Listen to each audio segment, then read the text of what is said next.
pubblico di Miss Topolini e Mister Topolini, io sono Mister Rocco, ci troviamo al centro commerciale Friuli, quindi una nuova location per ampliare questa kermesse di bellezza 2012.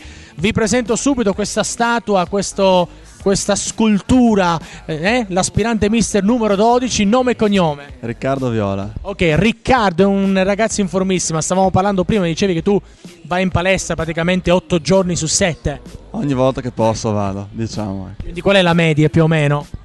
4-5 volte. Si vede. Tra l'altro sei anche un ragazzo, al di là dell'aspetto fisico, molto prestante, ma anche molto alto.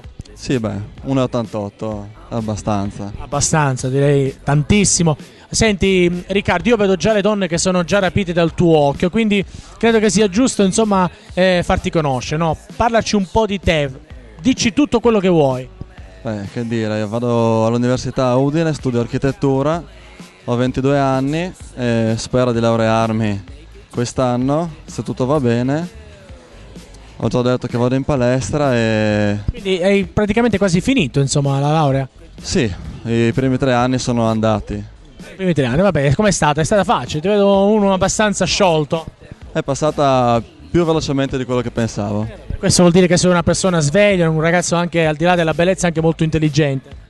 Dio, faccio il possibile per arrivare dove voglio. Bene, allora senti, ti sei iscritto a un concorso di bellezza, un concorso molto importante, tra l'altro di richiamo, non direi non solo regionale ma anche internazionale, perché abbiamo iscritte che arrivano da tutte le parti d'Europa. Ti volevo chiedere perché? Cioè, cosa ambisci anche, oltre al discorso magari di diventare un brillante architetto? Sogni anche qualche cosa nella moda, ti chiedo? Se c'è la possibilità, è un campo che mi piace abbastanza, insomma. Intanto spero di guadagnarmi da vivere finché studio e dopo non si sa mai. Bravo, guarda le donne, dicono: oh madonna, come bravo, ma che bravo ragazzo con la testa sulle spalle. Vabbè, ben arrivato a Mister Topolini, quella è la telecamera, adesso puoi dire e salutare chi vuoi.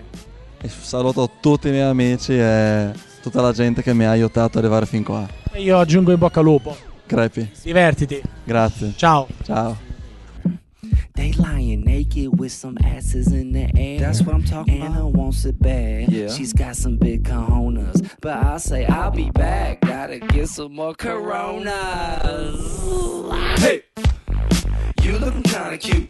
Hey, in that polka dot bikini, girl.